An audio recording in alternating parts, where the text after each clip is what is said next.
Hello everyone, Jai Shri Ram. Welcome back to my channel latest update for life. जैसा कि आप सब जानते हैं, हम रामचरितमानस की सीरीज को स्टार्ट कर चुके हैं, जिसकी ये 27th वीडियो है, जिसमें हम बालखंड चैप्टर 1 की 27th हेडिंग कंप्लीट करेंगे, जो कि है शिव जी का विवाह। तो आप सभी जानते हैं कि हम याज्ञवल्क्य जी और भारद्वाज जी का संवाद कर रहे हैं, और ये उसी संवाद का एक हिस्सा है, शिव जी का विवाह। चलिए हम आगे करते हैं। मुनि अनुशासन गणपति पूजहि शंभु भवानी, को सुनि संशय करे जनि सुर अनादि जिये जानी। मुनियों की आज्ञा से शिवजी और पार्वती जी ने गणेश जी का पूजन किया। मन में देवताओं का अनादि समझकर कोई इस बात को सुनकर शंका ना करे कि गणेश जी तो शिवजी पार्वती जी की संतान है, अभी विवाह से पूर्व ही वह कहाँ से आ गए।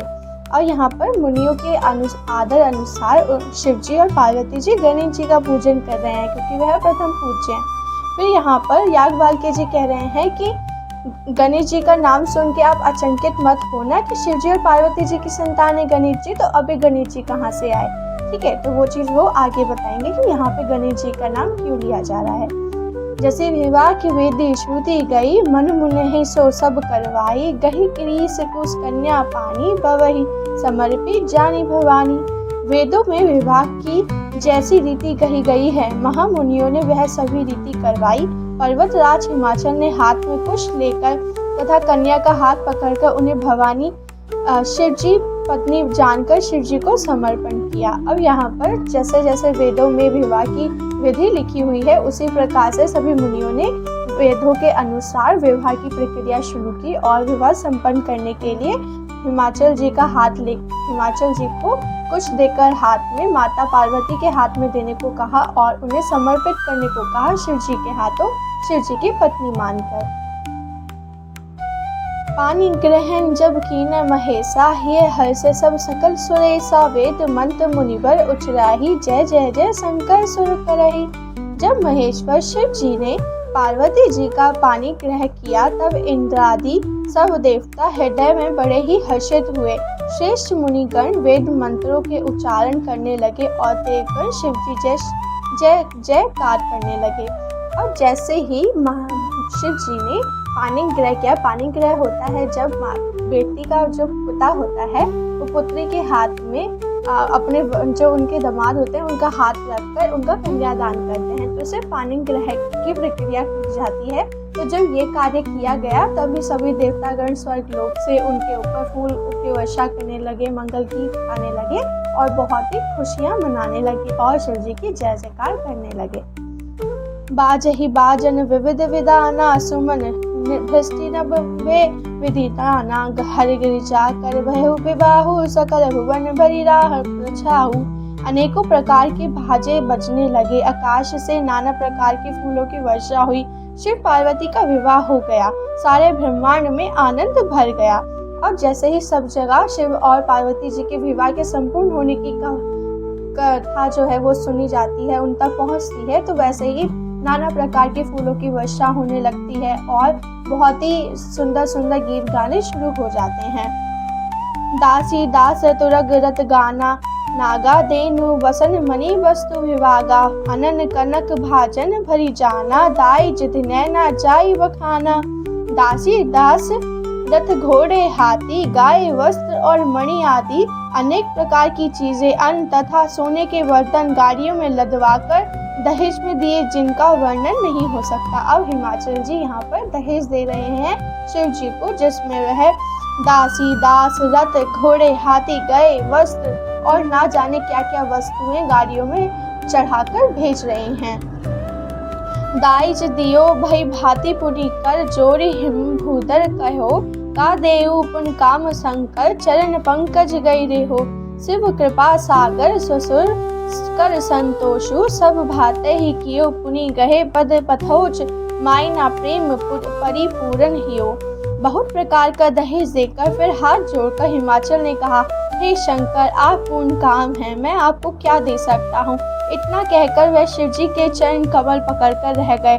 तब कृपा के सागर शिव जी ने अपने ससुर का सभी प्रकार से समाधान किया। फिर प्रेम से परिपूर्ण हृदय मैना जी ने शिव जी के चरण कमल पकड़े और कहा, अब यहाँ पर बहुत सारा दहेज देकर, बहुत प्रकार की वस्तुएं देकर जो हिमाचल जी हैं वह शिव जी से कहने लगते हैं कि हे शंकर, हे नाथ, मैं आप तो परिपूर्ण हैं, आपको किसी चीज़ की कमी नहीं, तो मैं आपको क्या दे सकता हूँ।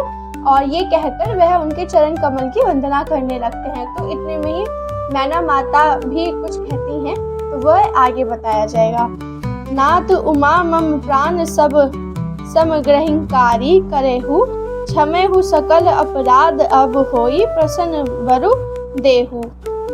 हे नाथ, यह उमा मुझे मेरे प्राणों के समान प्यारी है, आप इसे अपनी घर की टहलनी बनाइएगा और इसके सब अपराधों को क्षमा करते रहिएगा।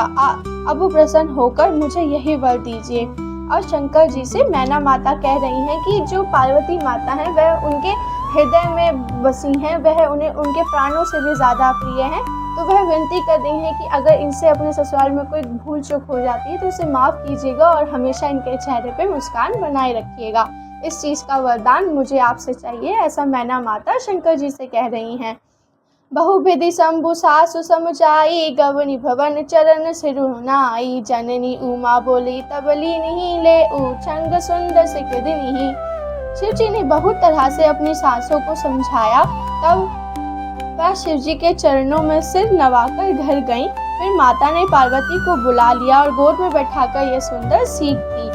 अब माता शिव जी ने अपनी सासू माँ को, मतलब मैना माता को समझाया और उन्हें समझाने के बाद उन्हें घर भेज दिया। फिर जब वे घर जाती हैं तो वो माता पार्वती को अपनी गोद में बैठाकर कुछ सीख दे रही हैं कि उन्हें ससुराल में क्या करना है और कैसे रहना है। करेहु सदा शंकर पद पूजा, नरि धर्म पति देहु न दूजा, वचन कहत भरे लोचन बारी, बहु दिलाई उर नहीं कुमारी। हे पार्वती, तू सदा शिव जी के चरण की पूजा करना, नारियों का यही धर्म है, उनके लिए पति ही देवता है और कोई देवता नहीं है। इस प्रकार की बातें कहते कहते उनकी आंखों में आंसू भर आए और उन्होंने कन्या को छाती से चिपका लिया। अब वह पार्वती माता से कह रही हैं कि पार्वती सुनो, शिव जी के चरण कमलों में हमेशा बने ही रहना। एक पत्नी का धर्म होता है कि उसका पति ही उसके लिए परमेश्वर है, देवता है, और कोई देव उसके लिए देव नहीं है। तो यही पत्नी का धर्म है और ये धर्म तुम निभाना। और इतना कहने के बाद मैना माता वात्सल्य प्रेम में रोने लगती हैं। कत विधि सृजी नारी जग नाही, पराधीन सपने सुख नाही, भय आदि प्रेम विकल महतारी, धीरज किन कुछ समय विचारी। फिर बोली कि विधाता ने जगत में स्त्री जातियों को क्यों पैदा किया है, पराधीन को सपने में भी सुख नहीं मिलता। यह कहती हुई माता प्रेम से अत्यंत विकल हो गईं, परंतु कुछ समय जानकर दुख करने का अवसर न जानकर उन्होंने धीरज धर लिया। और माता मैना अपने मन में सोचती है कि विधाता ने सारे दुख स्त्रियों के ही जीवन में क्यों लिखे हैं। मतलब उन्हें अपने पहले वो अपने मायके में रहती हैं, फिर विवाह करके ससुराल चली जाती हैं, फिर उनको प्रसव पीड़ा होती है। ये सारी चीज़ों को वो ध्यान में रखते हुए फिर उसके बाद वह सोचती है कि इस टाइम पे रोने का तो कोई समय बनता ही नहीं है। फिर वो अपने आप में धीरज बांधकर चुप हो जाती हैं। पुनि पुनि मिलती पड़ती गई चरना, परम प्रेम कछुक जाई न बरना, सब नर नहीं मिली भेटी भवानी, जाय जननी उर्पिनी लपटानी।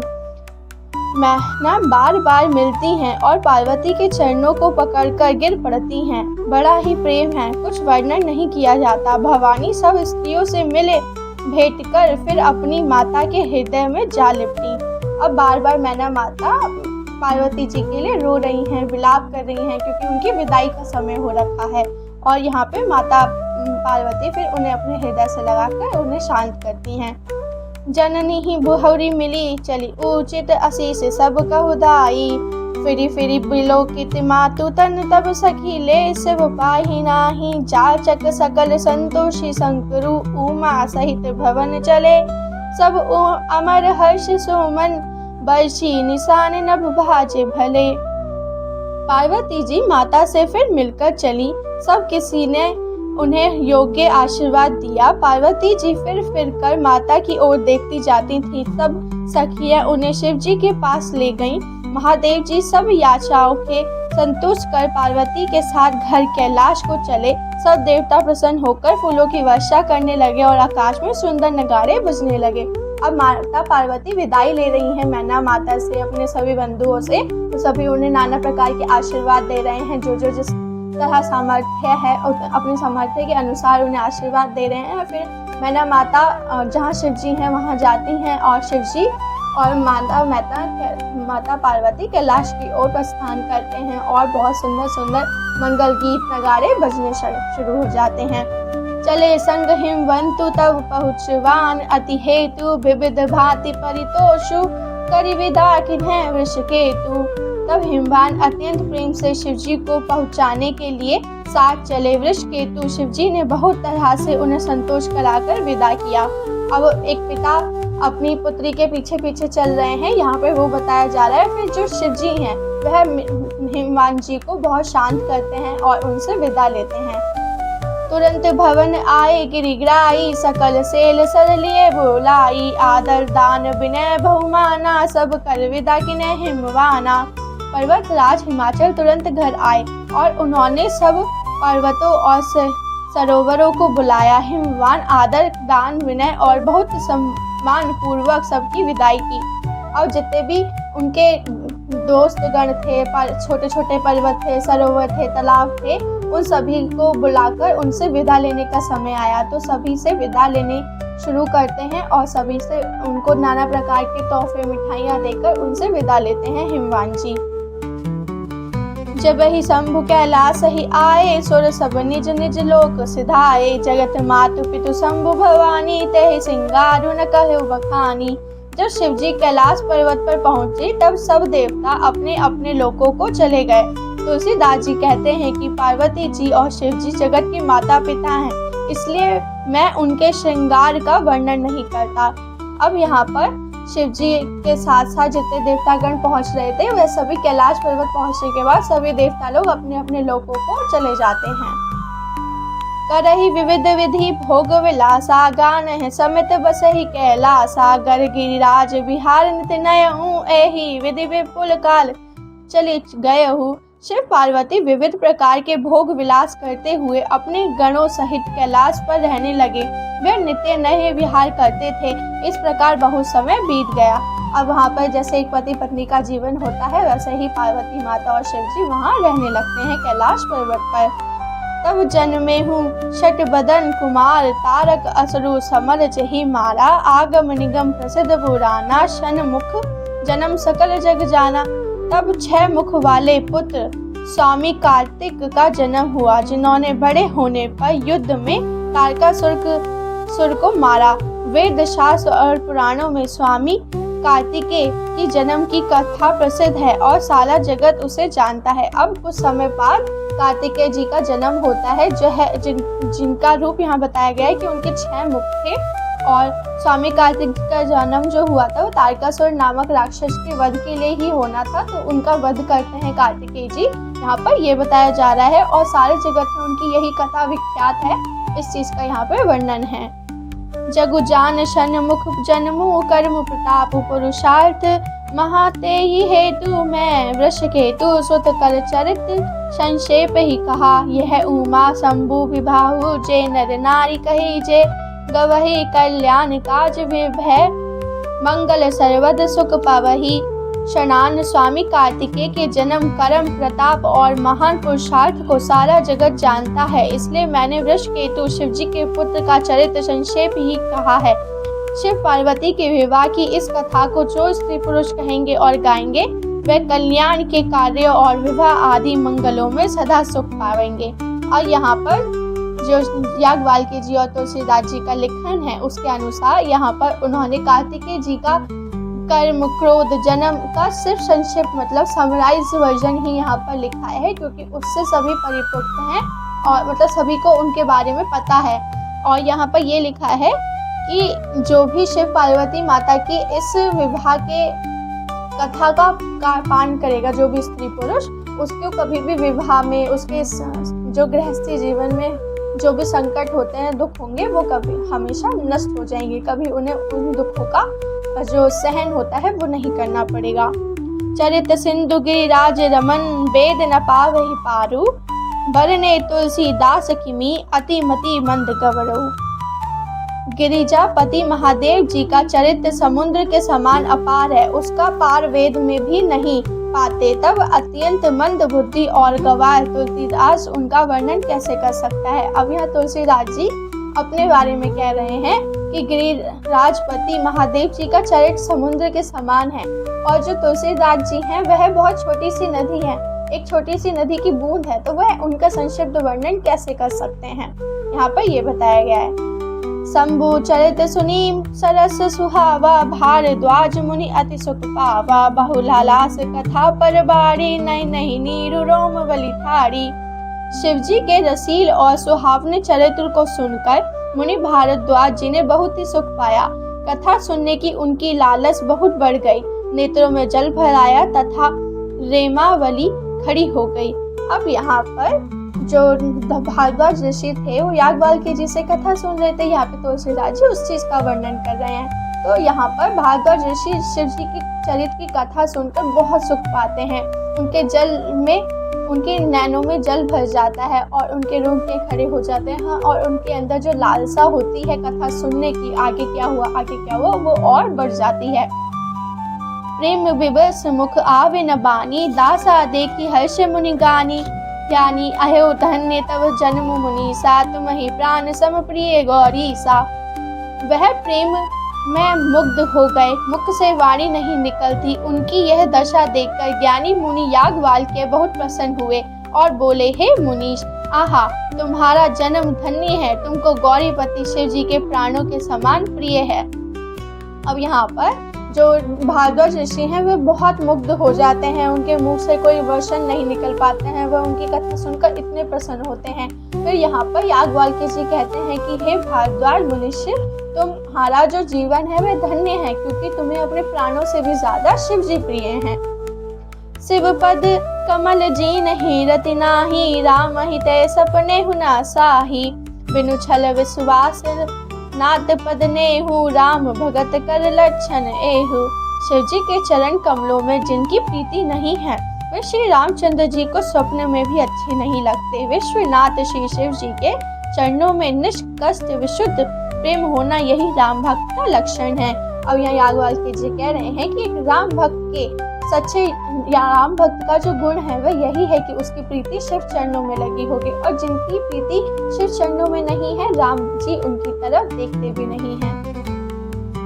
शिव सम को रघुपति बतधारी, बिनु अगताज सती असी नारी, पनु करी रघुपति भगति दिखाई, को शिव समर राम ही प्रिय भाई। शिव जी के समान रघुनाथ जी की भक्ति का व्रत धारण करने वाला कौन है, जिन्होंने बिना ही पाप के सती जैसी स्त्री को त्याग दिया और प्रतिज्ञा करके श्री रघुनाथ जी की भक्ति को दिखा दिया। हे भाई, श्री रामचंद्र जी को शिव जी के समान और कौन प्यारा है।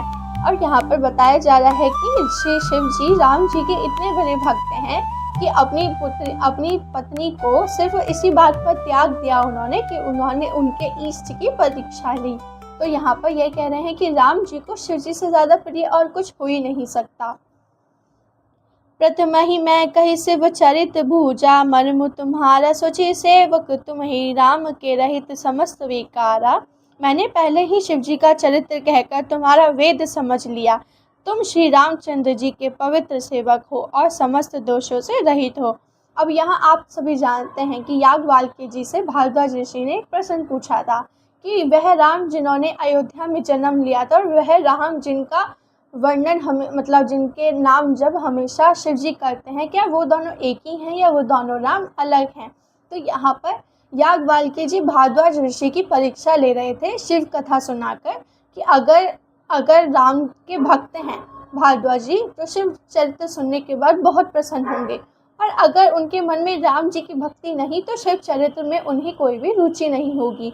तो यहाँ पे वह यही कह रहे हैं कि तुम्हारा व्रत कि पहले शिव जी का चरित्र मैंने तुम्हें सुनाकर तुम्हारा वेद समझा है कि तुम्हारा भेद क्या है, तुम किस लायक हो। अब मैं तुम्हारा भेद समझ चुका हूँ कि तुम राम जी के चरण की जो रच है वो पाने के लायक हो।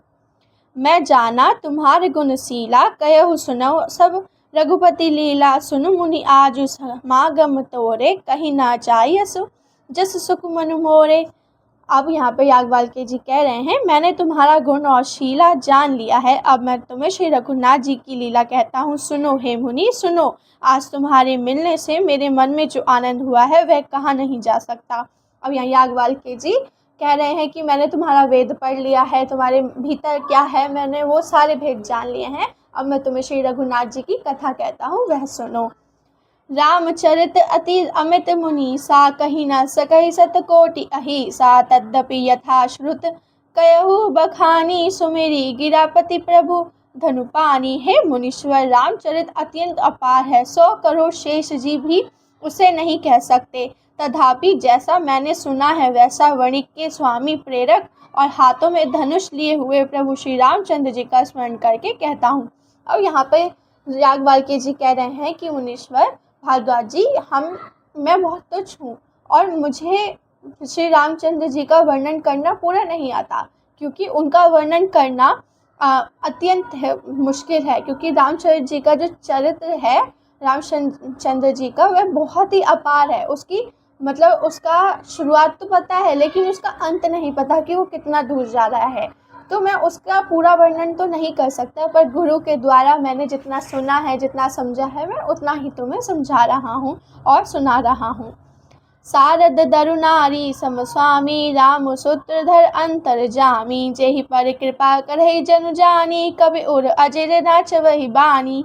सरस्वती जी की कठपुतली के समान है और अंतर्यामी स्वामी श्री रामचंद्र जी सूत पकड़कर कठपुतली को नचाने वाले हैं, सूत्रधार हैं। अपना भक्त जानकर जिस कवि पर वह कृपा करते हैं उसके हृदय रूपी आंगन में सरस्वती जी वह नचाया करते हैं।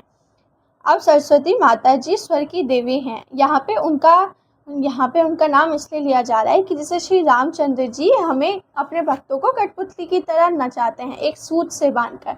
अब कविता हम कब कह पाते हैं? जब हमें विद्या होगी, जब हमारे सुर मिल रहे होंगे, तो हमारे सुर मिलते हैं सरस्वती माता से। तो जब श्री रामचंद्र जी हमसे प्रसन्न होते हैं तभी वह सरस्वती माता को हमारे जीवन में भेजते हैं।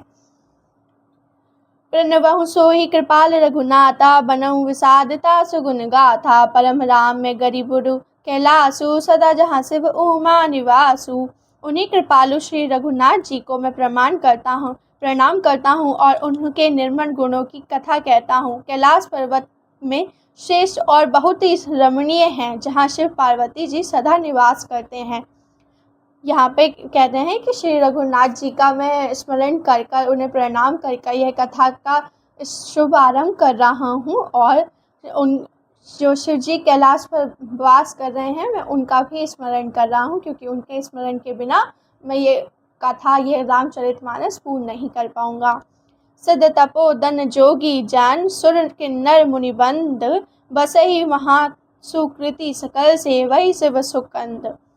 सिद्ध तपस्वी योगी गण, देवता, किन्नर और मुनियों के समूह उस पर्वत पर रहते हैं। वह सब बड़े पुण्य आत्मा हैं और आनंद कंद श्री महादेव जी की सेवा करते हैं। अब यहाँ पे बताया जा रहा है कि कौन कौन कैलाश पर्वत पर रहते हैं, और वह उन सभी को प्रणाम कर रहे हैं जो शिव जी की सेवा करते हैं कैलाश पर, जैसे किन्नर, तपस्वी, योगी गण, देवता और सभी मुनियों के जो समूह हैं उनका नाम यहाँ पर लिया गया है। हरिहर विमुख धर्म रति नाही, ते नर ते सपने हु नहीं जाही, तो ही गिरि पर्वत बिटप विशाला, नित नूतन सुंदर सब काला। जो भगवान विष्णु और महादेव जी से विमुख है और जिनकी धर्म में प्रीति नहीं, वह लोग स्वप्न में भी वहां नहीं जा सकते। उस पर्वत पर एक विशाल बरगद का पेड़ है जो नित्य नवीन और सब काल छाव ऋतुओं में सुंदर रहता है। अब यहाँ पे बताया जा रहा है कि भगवान विष्णु और महादेव जी विमुख हैं और जिनकी धर्म में प्रीति नहीं, वह लोग स्वप्न में भी वहाँ नहीं जा सकते। यहाँ पे कैलाश पर्वत की बात की जा रही है कि जिनके हृदय में श्री रामचंद्र जी और महादेव जी का स्मरण नहीं है, वह कैलाश पर्वत पे स्वप्न में भी मतलब सोते हुए भी नहीं पहुँच सकते। त्रिभिद समीर सुसितिल छाया, शिव विश्राम बिटप श्रुति गाया, एक बार तेहि तर प्रभु गयहु, तरु विलोकि और अति मुख भयहु। वहाँ तीनों प्रकार की शीतल, मंद और सुगंध वायु रहती है और उसकी छाया बड़ी ठंडी रहती है। वहाँ शिव जी के विश्राम करने का वृक्ष है जिसे वेदों ने गाया है। एक बार प्रभु शिव जी उस वृक्ष के नीचे गए और उसे देखकर उनके हृदय में बहुत आनंद हुआ। अब यहाँ पे बताया जा रहा है कि कैलाश पर्वत पे एक वृक्ष है बरगद का, जो 6 ऋतुओं में खिलता रहता है और वह छाँव ऐसी देता है जो श्री महादेव जी को आनंद करती है। वह उनके विश्राम का स्थान है जहाँ पे शिव जी विश्राम करते हैं। निज कर डासी नाग रूपी रिपु छाला, बैठे सहज ही शंभु कृपाला, कुंद इंदु दर गौर शरीरा, भुज प्रलंब परिधन मुनि छीरा। अपने हाथ से बागंबर बिछाकर कृपालु शिवजी स्वभाव से ही बिना किसी खास प्रयोजन के वहां बैठ गए। कुंद के पुष्प, चंद्रमा और शंख के समान उनका गौर शरीर था। बड़ी लंबी भुजाएं थीं और यह मुनियों से वल्कल वस्त्र धारण किए हुए थे। अब वही वृक्ष के नीचे महादेव जी बैठ जाते हैं, अपने हाथों से बागंबर बिछाकर बिना किसी प्रयोजन के वहाँ बैठते हैं और सुंदर से दिखते हैं। मतलब उनका यहाँ पे दिखाया जा रहा है रूप कि वो किस प्रकार दिख रहे हैं। तो कुंद, पुष्प, चंद्रमा और शंख के समान सुंदर वह दिख रहे हैं वहाँ पर बैठे हुए। तरुण अरुण अम्बुज समचरना, नख उद्युत भगत हृदय तम हरना, भुजग भूति भूषण त्रिपुरारी, आननु शरद चंद्र छबिहारी।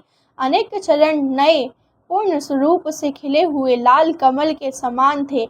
नाखों की ज्योति भक्तों को हृदय का आनंदकार होने वाली थी। सांप और भस्म ही उनके भूषण थे और उन त्रिपुरासुर के शत्रु शिव जी का मुख शरद पूर्णिमा के चंद्रमा सुशोभ भी करने वाली फीकी कर देने वाला था। और यहाँ पे बताया जा रहा है कि उनका जो रूप है वह इतना सुंदर दिख रहा है कि उनके चरणों में उनके चरण नए पूर्ण स्वरूप खिले हुए जो पुष्प होते हैं कमल के, उनके समान दिख रहे हैं।